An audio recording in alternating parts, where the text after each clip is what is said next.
love letters in the holiday time of my beauty, and am now a subject for them? Let me see.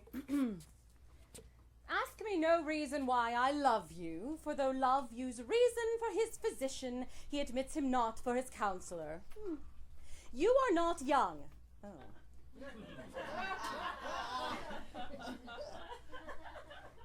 No more am I. Go to then, there's sympathy. You are merry. So am I. Ha ha. Well, then there's more sympathy.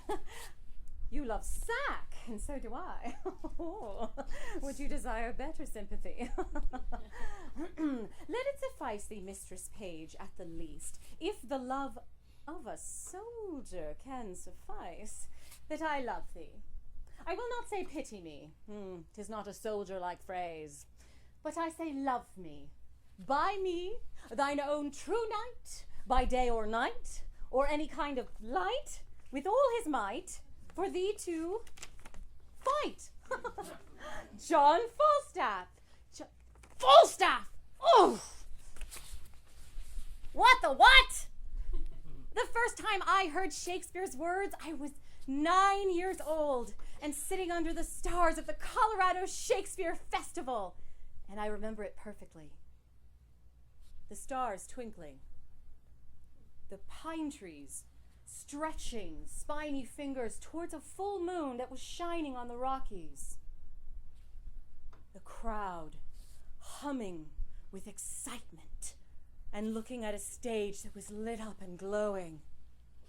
And then the actors, the merry wives of Windsor, decked out in their velvet tunics and skirts. But then the words that sprang from the audience sprang from the stage into the audience and broke on its back in a million pieces in an elaborate chain of syntax and lilt, and I sat, a child of 9, on my knees on redstone benches, my face scrunched up with desperate determination. John Falstaff. Oh, wicked, wicked world. One that is well nigh worn to pieces with age to show himself a young gallant.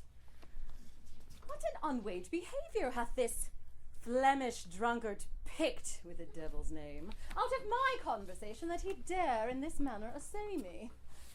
Well, heaven forgive me, I will describe a bill in the Parliament for the putting down of men. What? I looked around me at the audience, laughing and watching the stages, looks of appreciation and gratification on their faces. This is what they'd come for. This is what they'd known would happen. It was the whole point of waiting 3 hours for the sun to set, so they could sit in the dark and laugh at the words, John Falstaff. And I knew at that moment, I had no idea what they were talking about.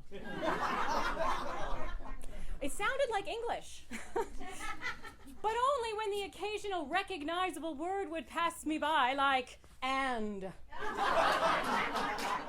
or the, or. And I looked at my dad, whose face was just as elated as the others, and I thought, are you kidding me? I thought we were going to a play. What is this? And sensing my frustration, he said, Tara, shh. This is what he does when he's thinking. Just wait. Relax. Let your ear adjust to the poetry.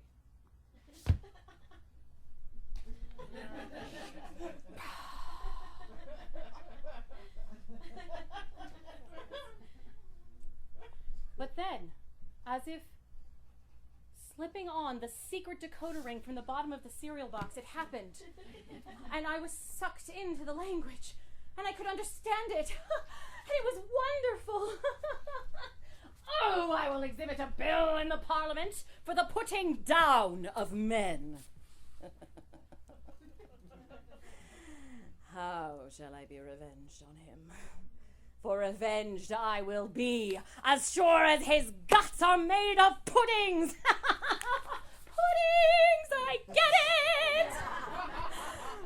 women, these merry wives, were witty and cunning and captivating to watch. They had the upper hand in all of the scenes with the men, and they alone were the heroes, or I suppose more appropriately, the sheroes of the play. And now I knew what everyone else in that theater already knew. This wasn't just any play. These weren't just any women. This was magic. Shakespearean magic. And it struck me that night to the quick, and I knew that I had to do this. I had to stand on stages, living my life wrapped in corsets and putting my tongue around extraordinary language. And so began my relationship with William John the Bard, Billy Bob Shakespeare.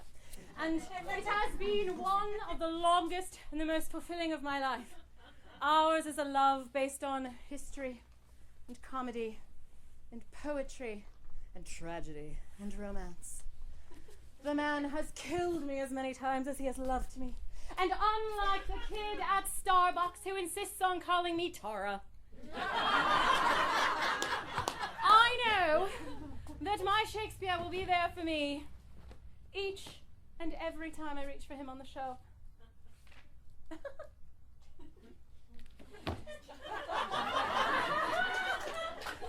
But in order to understand how all of this came about, one need look only as far as my family. For like all good neuroses, my obsession with Shakespeare began at home. Now, my father, whom I mentioned before, is a computer scientist by trade and a scholar by hobby. He gave me a love of history and a fascination with language, specifically with the music of words. As a computer programmer, he speaks in numbers and algorithms, but my dad also speaks in music, meter, tempo, and rhyme. He studies ancient religions and archaeology, and he taught himself Greek and Hebrew for fun. He's a very easy man to look up to, but a difficult man to emulate. Alternatively, my mother is all things spiritual and empowering. A staunch feminist in her youth, she evolved into a holistic psychotherapist. She led the crusade in our family to live lives of service and kindness. Now, Tara, remember, it's others first, self second, and kindness always. And never interrupt me when I'm on the phone. She believes in honoring the sacred and the ritual, so much so that when my sister and I each got our periods, she invited the designated wise woman from among her friends to come to the house and present us with a rose and a ritual sharing of the sacred feminine and the goddess within. An incredibly comfortable experience at 13. And so, computers and art and music and the sacred feminine raised me and gave me an appreciation of the past and a love affair with the greatest writer in Western civilization. But it wasn't always like that. There was a time in the beginning when I was terrified of the Bard. Who was this iconic god of literature and poetry, this Shakespeare, and why was he so important that everyone I knew revered him? And so, more out of frustration than desire, I studied and I learned. And I learned the history, and I learned the translations, and I learned that Shakespeare was just a guy trying to make a living. He was a playwright. He didn't know he was bound to be a legend. If he'd known, he probably would have taken better care of his notes. I don't know if you know this, but there is no existing example of his handwriting in his plays. There wasn't even at the time because of the way they wrote them. To this day, the only reason we know how his signature was done was from a few documents and contracts. Now, I've made sure that won't happen to me because I've put all of my journals and my practice autographs safely in my chest. In my hope chest. And as a teenager, I realized that I was living the great Shakespearean soap opera that we all live in high school because he was writing about things I could understand, like love and loss and friends and enemies and trials and tribulations, and suddenly he wasn't just scary, he was relevant. And once he became relevant, he became interesting, yeah. And once he became interesting, he became a passion. And to be passionate, or not to be passionate, well, you know.